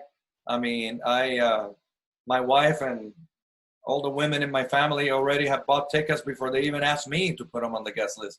But what's fun about the other double bills is the bands always come out together, and you could see Earth, Wind, and Fire, which was also a horn band, on stage. Even somebody, I imagine Jimmy, worked up some horn arrangements for some REO songs. How does that work with somebody like Rick Springfield? Oh, we hadn't planned that far. What happens is 2012, Earth, Wind, and Fire. I think it was 2014. We did a Earth, Wind, and Fire tour. Maybe not 16. I'm sorry. And what happens when the other band comes to sit in with us, they have to stay on the venue for a long time and wait. So a lot of the bands decided, nah, like for example, the last time we played with the Doobie Brothers, we used to play 6 songs together, but for whatever reason, they decided we're going to play our show and we got to go to the next town or whatever. I mean, because they would open, or somebody would open, and then they'd have to wait up backstage and for the next time they could come out. Yeah, which would mean at the end of the show. So Earth, Wind, and Fire, REO, we did it with REO, we did it with the Doobie Brothers. But then, you know, I don't know if it was the Doobie Brothers. The last time they didn't want to do it. They just wanted to keep on going. So I don't know what was going to happen with Rick Springfield. You know, it's really great. I think the audience loves it. We used to do that with Steve Winwood when we used to open with the Grateful Dead. Jerry Garcia used to sit in with us, and Steve used to sit in with them. That's an interesting pairing too. Yeah, it's a great spirit, you know, because actually that's how I got the job with Santana. I used to play with David Lindley, which was a slide guitar player for Jackson Browne, and we opened for Santana and the Grateful Dead. Jerry Garcia loved David Lindley, so we opened shows with the Grateful Dead. Later on with Steve Winwood, with Traffic, we did 11 stadium shows with the Grateful Dead. It was like 100-something thousand people. Wow. And it was a really, really great experience in '94. And a lot of people don't know this, and I don't really talk about it because it just didn't happen. But I really, really got really sad. I knew Jerry Garcia because he brought Lindley to the picture. I got the Santana job because of Jerry Garcia inviting David Lindley, and I met Carlos later on with Steve Winwood. So I always would hang out with Jerry. Jerry was always one of the only guys from the Grateful Dead that will be there from the beginning. When you arrive really early to play your show, he was there already. And he enjoyed your whole show. Huh. And so I got to sit down and talk a lot with Jerry Garcia, and he sounded me to play in his band. And after the Traffic Tour, '94, we were going to do it. So the Traffic Tour was going to end, and then later on we were going to get together somewhere, probably in the Bay Area, and he had some tunes, and he passed away.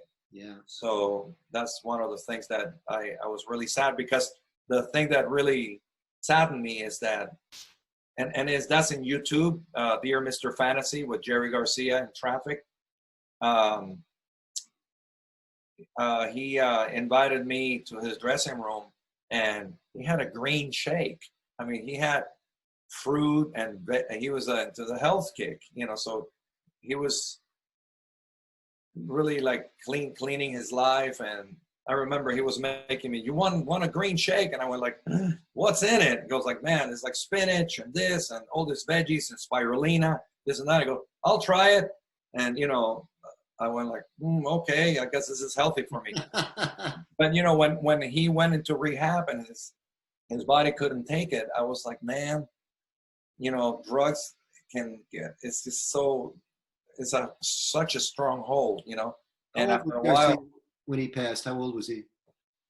I don't know. It was I think the beginning of '95, I think, or the end of '94. Said goodbye to a lot of talented people too early. Yes. And then later on, we opened with Steve Winwood with the Dead. They didn't call it the Grateful Dead. It was the Dead. And of course, the band sounded great.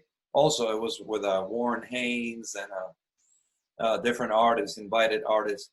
And, you know, it has like some great times hanging out. And then I would sit with Cafe, the percussionist with Steve Winwood.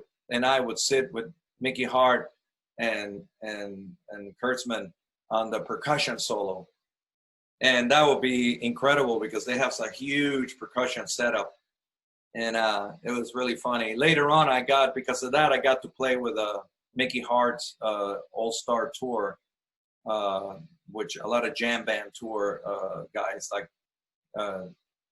George Porter from the Meters and Sikiru, great talking drummer. So, you know, it was like a really great tour. And, you know, I'm really, really blessed and lucky to have met and play with musicians that once upon a time I was looking at the records going, wow, check this guy's out, or looking at the television.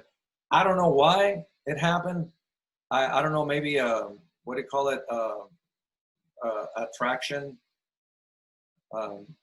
And sometimes you just gotta maybe go towards where things are happening. Somebody told me one time, if you're in the sweater business, don't move to the Sahara Desert. Right.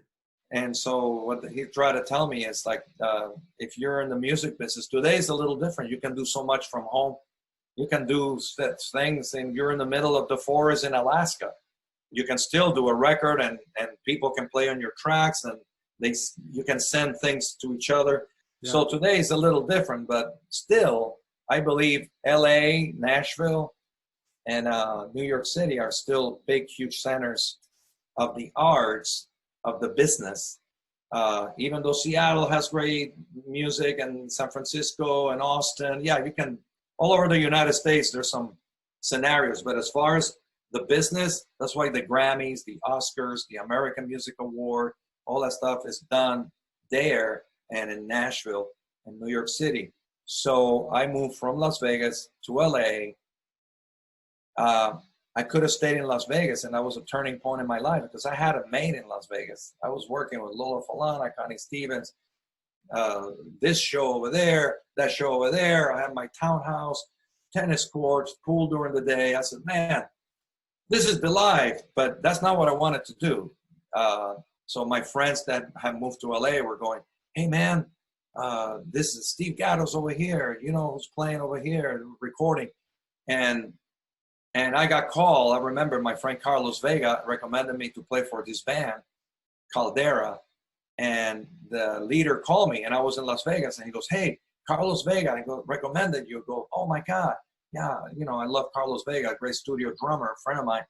And the guy goes, so when are you going to be back in town so we can start rehearsals? And I said, what do you mean back in town? I live in Las Vegas. And he goes, oh, no, I can't have that. You know, I got to have all the guys here in LA accessible. And I packed my townhouse. And the first gig that I had, which was with Ben Vereen, I told Ben, do you mind if I fly out of Los Angeles instead of Las Vegas? He said, no. And I moved to LA.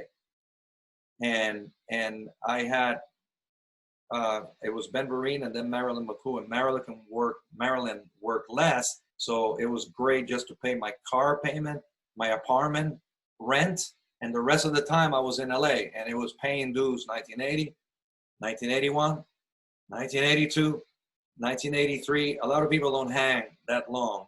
No. 1984, I got a break with Tania Maria, play all the jazz festivals around the world, met a lot of people. And then from there, I got hired to go with David Lindley, which I met Jackson Browne and all that. So from 84, it was like, but you know, sometimes some people, you can't take 3 years, you know, paying dues, you know, and sometimes you have to. Do you have a favorite tour of all time? Like maybe it was a time in your life, maybe it was the people you were with, maybe it was the artist. I wouldn't say favorite tour. You know, I did so many different from each other kind of tours, and some of them for different reasons they were favorites. For example, I did a little tour with Carl Verheyen, which is a guitar player with Supertramp, and Dave Murata, great bass player in LA that played with a lot of sessions, Colby Calais, Phil Collins. And it was just the three of us, and we went all over from south of Italy to the north of Italy into Austria and just play bed and breakfast, play clubs, got to know the people, great cuisine, great wine, pack up the van, go to another place. And it was just like you stayed in this bed and breakfast in little towns, and it was no stadiums, there was no roadies. It was just, I got to learn and know Italy from beginning. I mean, from Puglia, Calabria, all the way in Napoli, Rome, Florence, all the way to Lago di Garda. That sounds like a great premise for a Netflix series. Oh, yeah. And then there's the tours that I play with Santana, Rock in Rio for like 250,000 people. That was an amazing situation. And Johnny Halliday, 500,000 people in front of the Eiffel Tower in France. That was an amazing tour. Unfortunately, I was going through my divorce and I didn't see my kids in 5 months. So that was a really painful, but really great tour. With Steve Winwood was fantastic. I love Steve because he's a total musician and really super guy. He's one of the rare guys that got started really young and didn't fall into the quicksand, you know? Yes, well, Steve is amazing. You know, his first hit was Keep on Running, but then Give Me Some Lovin'. Yeah. I think he was 16 or 17, and then I'm a Man, he wrote that Chicago Does when he was 17. He could have retired with that, yeah. But he continued, and then Traffic, and then the album Arc of the Diver that has the hit, while you see a chance, take it, Why you see a chance? find romance. I asked him what time. I said, like, Steve, who was playing drums? Andy Newmark? He goes, no, I played drums. I played everything. He played everything, engineered everything. So that was his big comeback album. That was his big story. That right. we were getting into that place where you could be the multi-instrumentalist on your own album. You have to add some skills, some chops on all of that. He was one of the first. Of course, people make a big deal out of other artists, you know, and that's fantastic. But Steve, he's just a humble guy. Yeah. He doesn't advertise it, and you don't see him in YouTube playing drums and playing timbales and playing percussion, playing saxophone, bass, guitar. He doesn't do that.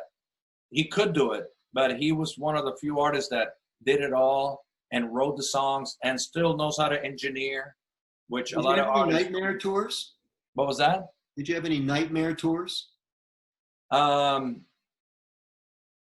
that I can think of right now. I mean, there's always nightmares on traveling sometimes.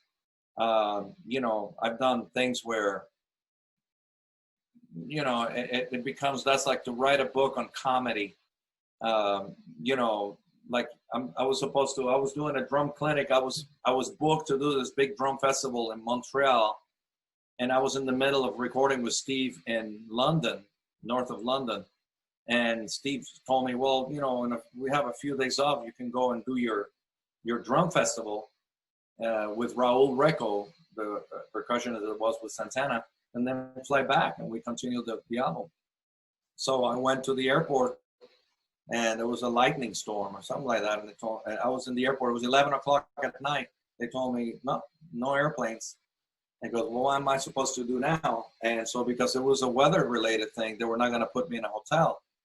So I actually basically grabbed my backpack and went into one of those counters around 12 midnight and made a bed right there on the counter and basically just went to sleep until 6 in the morning.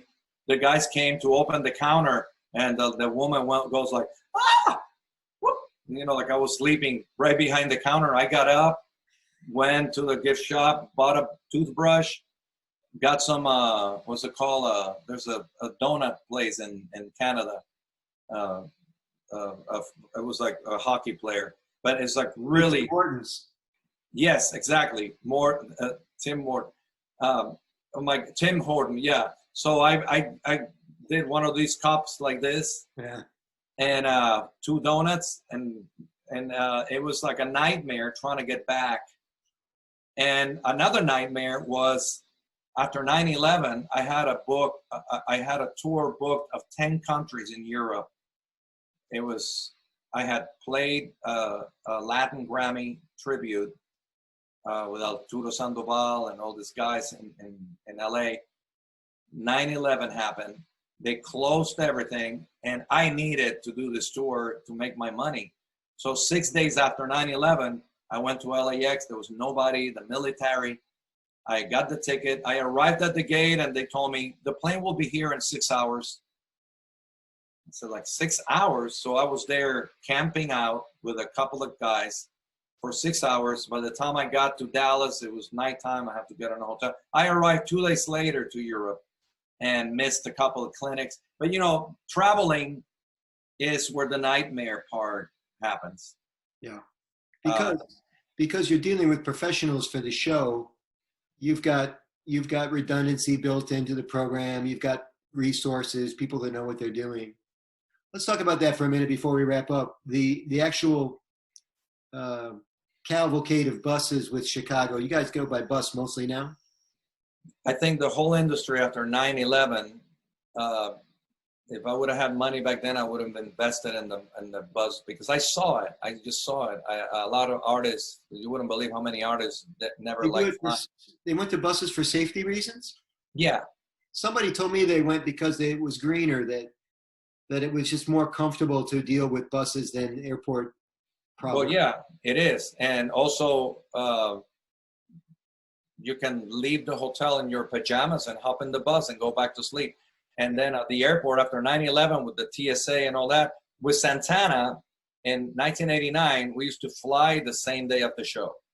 That is a no-no in today's world. Yes. You cannot do that. But in 1989, we would go in the morning, go to the airport, hop on a plane, arrive to the next city, check into the hotel, take a nap, grab a bite, and go to the venue.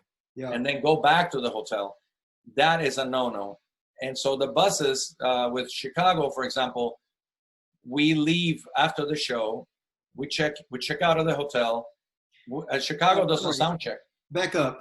You usually do a VIP thing. You're very good to your fans. You do a VIP greeting, meet and greet. Is that after the show or before? Before and after. Why both? Because it's too many people. Okay, so is it the same shindig before and after? Yeah, it's just that sometimes the line, we would be like 1 hour standing before the show. We have a show to play. So okay. We don't sound check because the crew sound checks for us. And the sound guy balances the sound with a CD of our show. So the first time you walk on stage is coming onto the concert to start introduction. Exactly. I never get to touch my drums other than the first introduction is the first beat, and wow. 25 or 6 to 4 is the last beat, and then I'll see my drums again on first beat of introduction. Wow. Unless I come in early by myself and want to do a little bit of work on the drums. That's a level of comfort with your technician. Yes. So what happens is, and trust, and so what happens is we arrive to the show like around 6:15, 6:30. We do say like 7 o'clock meet and greet, and then 8 o'clock show. We have catering, and then after that we hop on the bus. After the second meet and greet, we hop on the bus and travel at night because now the bus drivers, they have no traffic. Yeah, there's no during the day. Are you guys too wound up to sleep? What time does everybody hit the sack? Oh, it all depends. Usually, because we don't have a sound check, you can actually sleep longer. Some of us, sometimes it varies. Sometimes around, I talk on the phone or I check my messages or do something. Tweet. Which is another point of view. Jason Sheff one time told me, with this schedule, you have a choice. You either can hang or you ask yourself, what creative and positive things can I do the minute I finish with Chicago until the next day that I go back to the venue? You have a long time. So that's when I started writing. You could easily get into vegetation mode. Exactly. So, the never waste time. So that's why I did 2 CDs, my Wally World CD and my Jamming at the Baked Potato. I did on the road in between. I got the mixes. I was listening to mixes, making decisions. I like to work and be creative while I'm in my bunk. How many buses are there? We have 3 buses, the originals, and now we have an extra band member when Neal came in the band, and Brett is playing bass. So we have Lee and Robert and our tour manager and our saxophone player on the first one, Lou, Keith, our guitarist, and Jimmy on the second one, and our percussionist, lead singer, bass player, and me on the third one. Pretty cool. Yeah, so we have a lot of space. And see, this guy's the one thing about Chicago that I noticed from the get-go. I mean, I've done so many jobs.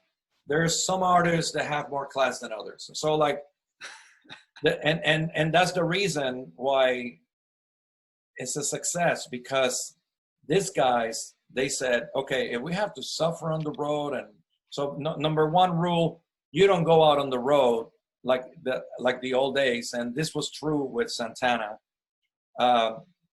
that you'll destroy relationships with your kids, with your dog, with your wife, you know what I'm saying? I mean, those days of going on the road, like Alanis Morissette, when she arrived to get her Grammy for that first album, she was not there. She had been on the road 300 and something days a year, and she wasn't there to receive her Grammy, and she burned out. So like what happens is, this guy's go on the road like 4 weeks is the maximum. You come home.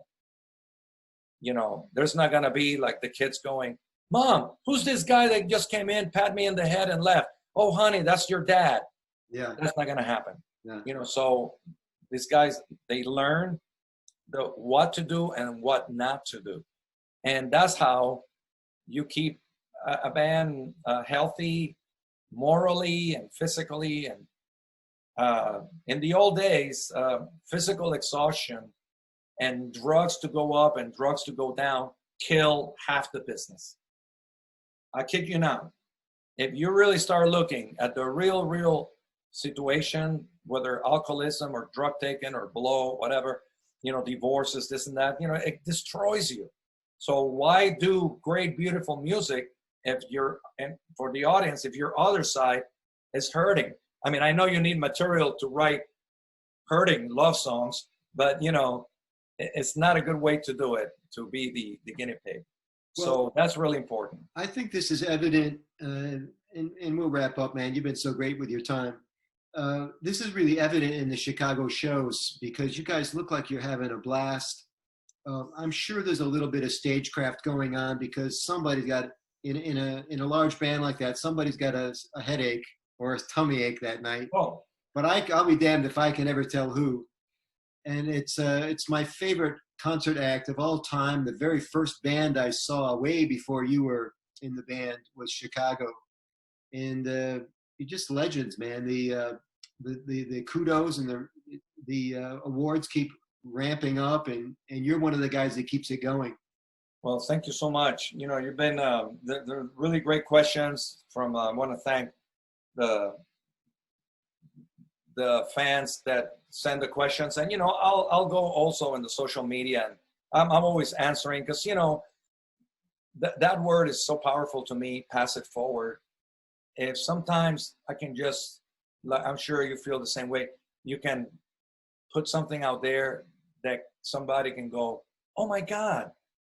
So that's what it is. And you can actually help somebody and have somebody not make the same mistake or go the difficult road that you did by trial and error. You know, I love that when actually I get people writing me and I don't know who they are. And he goes, man, you said something when I was 8 years old in Santo Domingo. My dad took me to a clinic and you said something and I took to heart and I graduated from Berklee School of Music. And I go like, oh my God, I feel old. Well, you also feel I made a difference. It's the essence of life, isn't it?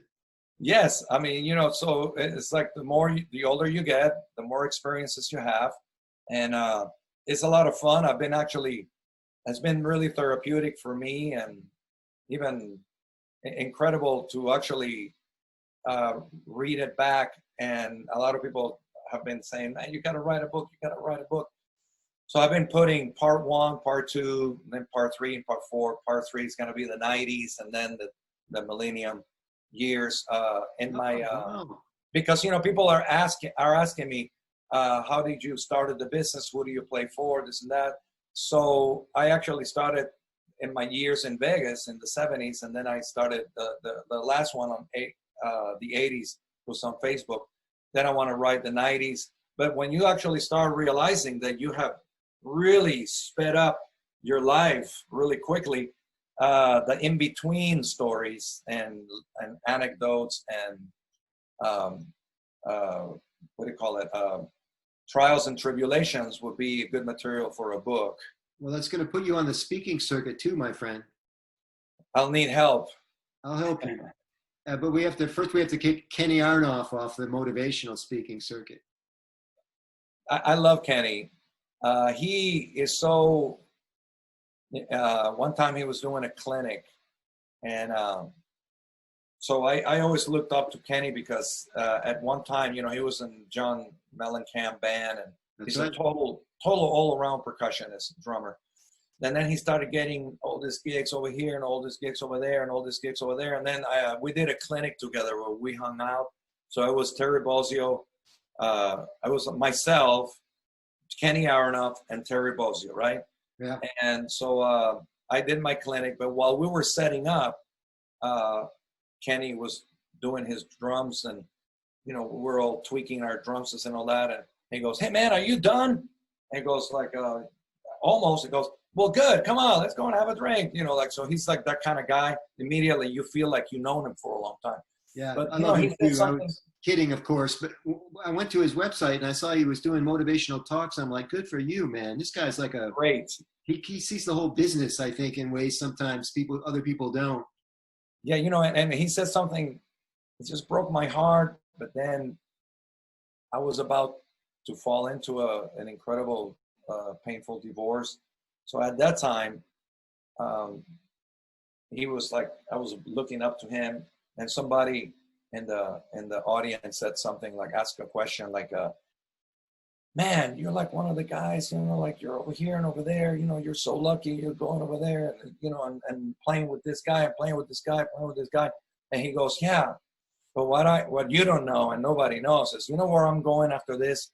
I'm going to a therapist, to counseling, because somebody told that to my son, and my son tells that kid, yeah, well, that's great. He's playing with all these stars, but I don't even get to see my dad. So I have to go to counsel with my son. So that's the pay, the price. You know, they're saying, oh, we won the war, but how many casualties? Yeah. So, you know, a lot of people look at performers, you know, including Chicago, Santana, Steve Winwood, don't ever think that there's a big price to pay. When, you know, when a friend of mine told me that I used to play percussion, he used to play percussion with Lola Falana, and in the days, and then I moved to LA, and according to him, I made it big. And he always kept his X-ray technician job. So he moved to Florida. He had 2 boys. He raised the 2 boys with his wife. And then he wrote me one time. He goes, man, you made it. You know, I'm so proud of you. You know, I see this and I see you in this and this and that. And he goes, Lázaro, don't ever apologize that you have a steady gig and you come home every day and see your kids, because you know what you did? You coach your son in baseball, and he's playing now with the Mariners. Wow. So if you would have been absent and he would have been alone playing baseball, he might have not been able to basically get a boost and make it all the way to little leagues, minor leagues, and big leagues.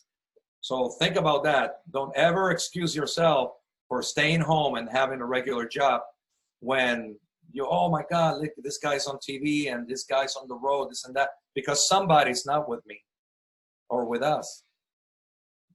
Walfredo Reyes Jr., you're the best, baby. Well, thank you so much. And if there's if I discover a better way how to go through all of this, I'll let you know out there. We'll do part 2. And I love it. try to help. Thank you for, I didn't get to a couple of the questions. I'm sure it would mean a lot to them if you could message them back. I'll cover them. I know who they were, and write them for maybe a lot of other people to see the answer. I'll mention them here because they might get a kick out of hearing their names in the video. But we're talking about R.M. Sox and Michael Ackerman. I think those are and Glenn Sterling. Those are the 3 we missed. I will answer for sure. Great. And I thank you, and you're an amazing person. I mean it when I need some lessons.